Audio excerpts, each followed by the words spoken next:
Hello pals and welcome to the March vlog. I'm doing a TED Talk tomorrow.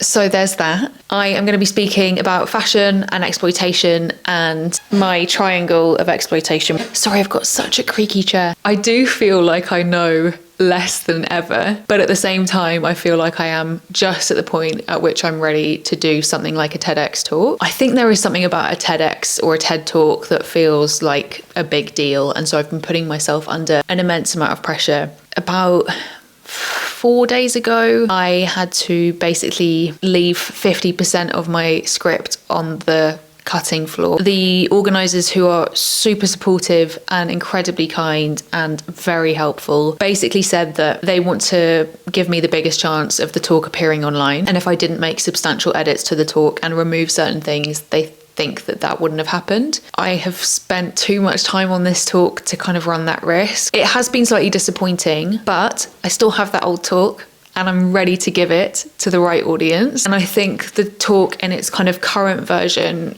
will have more longevity, basically because it's a bit more vague, which is okay. I've kind of made my peace with it. I have to go for it. This is my year of doing things which I find challenging. We will be leaving for Warwick this afternoon, which I'm really excited about. I went to Warwick University. I studied English and film there. I loved it so much. And crucially, I started doing TV and radio while I was there. I got really involved with the societies and that literally set the tone for my entire career. So I am so grateful for that university. They were the first pro-Palestine university encampment in the UK.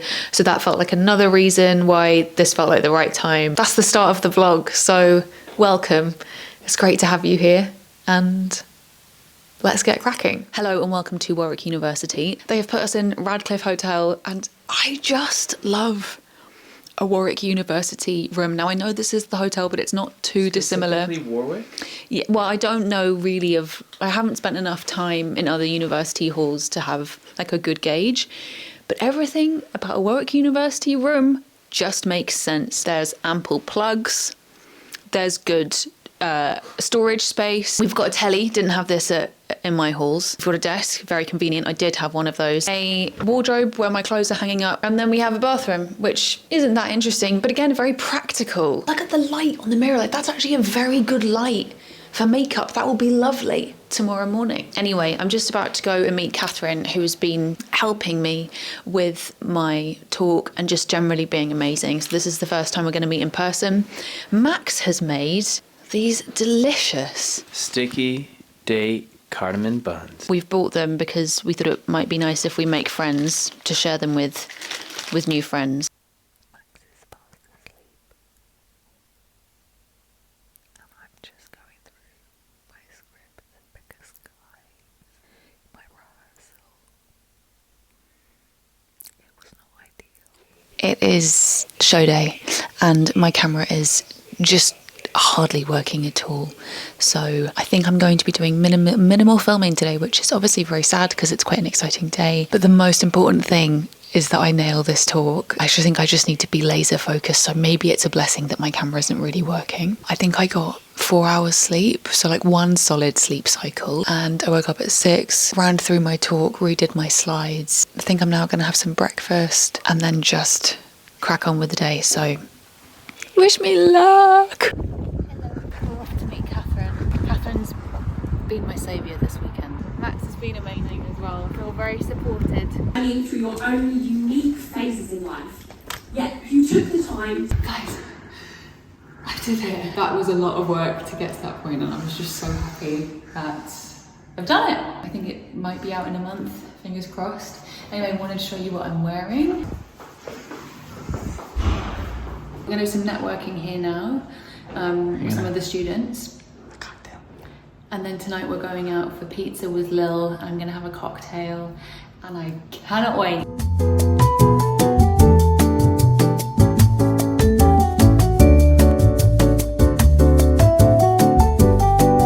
Got it, 5 seconds. Hey, cheers. Cheers.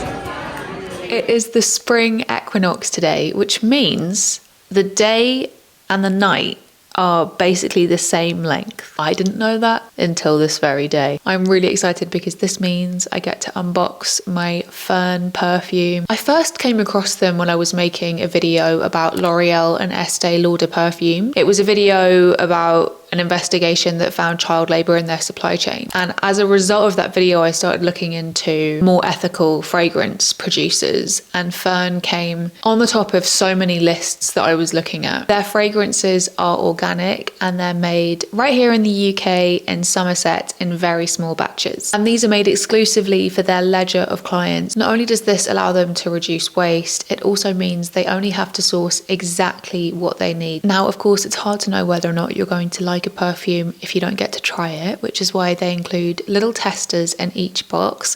And if you don't like it, you can send it back and it will go to the next person on the ledger. In this little box, you have the all-important sample, a diffusion stone, and this one has sugared violets in it. Oh my gosh, these sugared violets are handmade in Toulouse. This fragrance is all about violets, and it also contains blue gum eucalyptus, violet leaf, jonquil daffodil, and red cedar. That is so fresh, and I want to say hopeful. I find it quite nostalgic actually. I absolutely love it. There's no way that I'm not keeping this fragrance. Fern are also the first perfume maker to eliminate plastic from their packaging. This is made of mushroom, and as if this wasn't exciting enough, Fern are launching candles. This is their Spring 25 candle. It's 100% natural. It has notes of violet leaf, of course, ylang ylang, and lavender.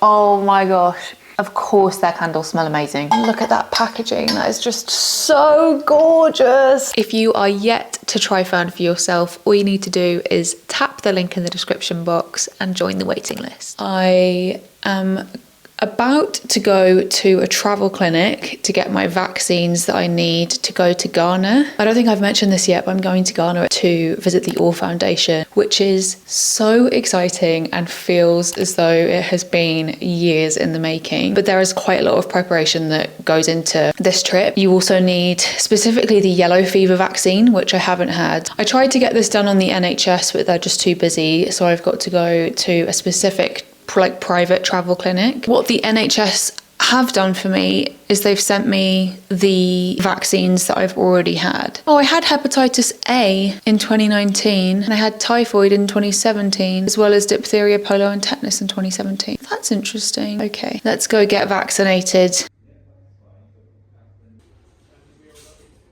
Hello friends, I'm coming to you from London. Max is here for work and I thought I would join him because I needed to film a video today about the Reebok. Well, I didn't need to film a video about the Reebok boycott, but I wanted to film a video about the Reebok boycott. I finished my shoot at like 2 and found a Palestinian falafel restaurant literally just around the corner and it looks great. Shout out Mr. Falafel for this. I saw them preparing this salad and they were putting so much like attention to detail.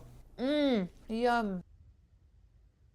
Hey pals, it's been a rocky start to the day. I find visas so stressful, and this is coming from a white person where it's extremely easy to travel and go to different places. Anyway, I am about a 5-minute walk away from the Ghana High Commission, but I'll check in with you after. Okay. That wasn't too bad. It only took an hour and a half. Now I've got to rush back to the hotel, pack, change, and I've got 2 meetings. Hello friends, it is Friday today. I am back from London. It all feels like a blur. I had a lovely meeting at an eyewear store yesterday called Monk, which was super great to hear about their work and try on some of their very, very cool styles. And then Max and I had a meeting together and then we went to a cookbook launch party that evening and then we got home at like 10 o'clock. But today I'm going to my second sewing class and I'm using this vintage fabric that my mum chose for me. I didn't have time to source any fabric this week. There's this fabric store that she loves and she said, I am happy to go get you some. And I sent her a little Pinterest mood board and I really, really love what she chose. I'm supposed to be doing a workout right now and this is me avoiding my workout. So I'm gonna go and I will see you at my sewing class.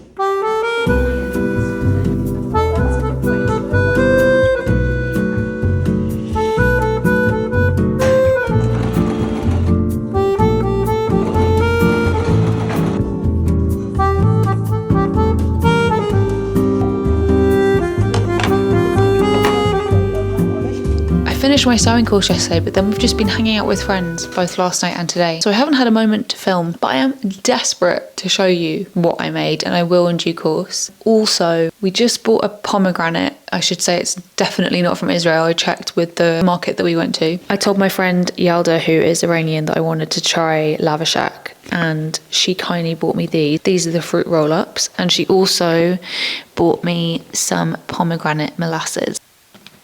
Yalda said the point with Lava Shack is to make it as sour as you can. She suggests trying the fruit roll-ups by themselves first, which I've done, and they're delicious. And then she says you want to try it with the pomegranate seeds and the pomegranate molasses. And then if you want to go harder, you can try adding tamarind, fresh lime juice and salt. The objective is to go as sour as possible. Was your mouth watering before you? I salivate at just the thought of this. Oh, you put it inside as well? Yeah. She said you can play around with the temperature of the fruit roll-ups by putting them in the fridge or the freezer.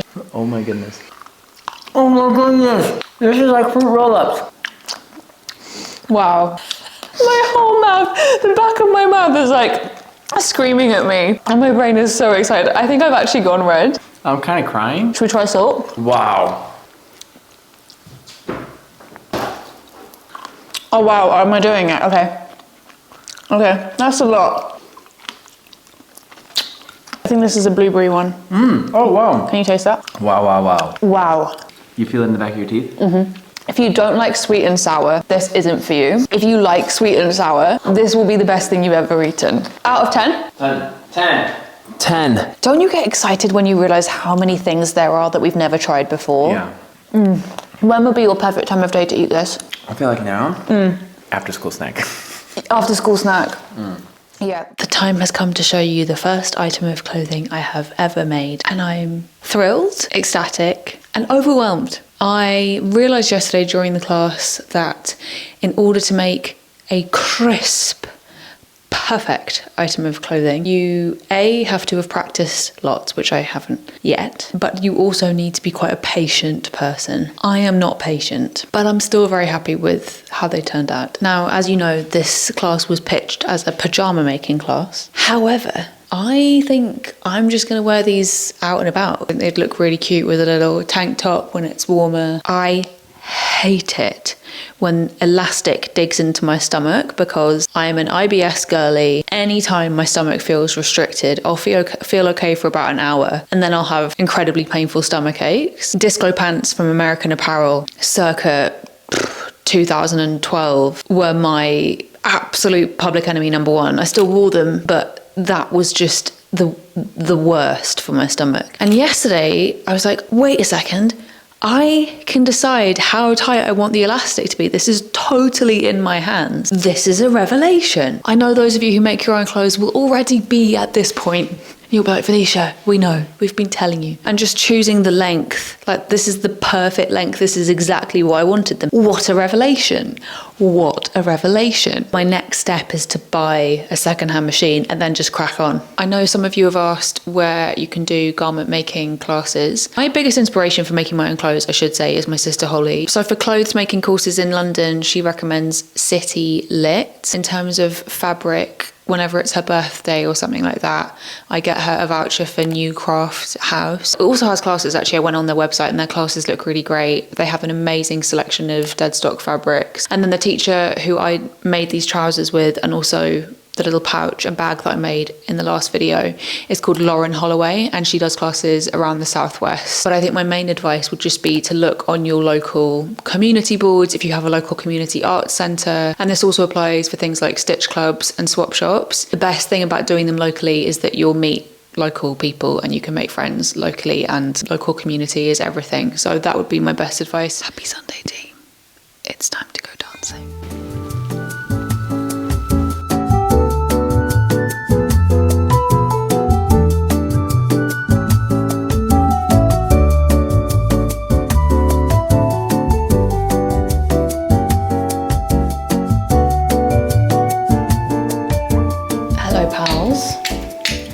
It's been a couple of days since we last chatted. I've had quite a busy start to the week. Also just before Ghana. Oh, by the way, my visa came, which is brilliant news. Trying to get quite a few like projects signed off before I go and that kind of thing. So probably not helped by the fact that I stayed up till 1 a.m. editing a video last night. And then in about an hour, I'm going on Al Jazeera for a discussion about fashion with someone from the All Foundation, I think a designer, and potentially one other speaker. Before an interview, I always got the feeling of like, who am I? What is my name? What do I know?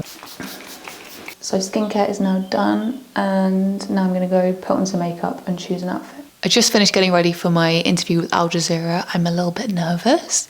We're about to do a kind of mic and connection test in 10 minutes. But this is my t-shirt. My friend Chloe sourced it for me secondhand in Ghana in Cantamanto Market. And then she hand embroidered and upcycled it. And it's one of my most treasured items of clothing in my wardrobe. And then I'm wearing it with one of my favorite, most worn slip dresses. Jewelry wise, I've got this vintage necklace, which I've had for probably about 15 years. This necklace, which is from Loveness Lee. This cuff is also Loveness Lee. My watermelons I got on Depop, but they're originally Sandra Alexandra. Oh my gosh, I'm like shaky. I just finished on Al Jazeera and I was all set up, had my microphone set up, did multiple tests with the gallery and the soundy, and was just ready to go. And then we start recording, and the first question she asks, the host, goes to me, and I start giving like a really succinct answer,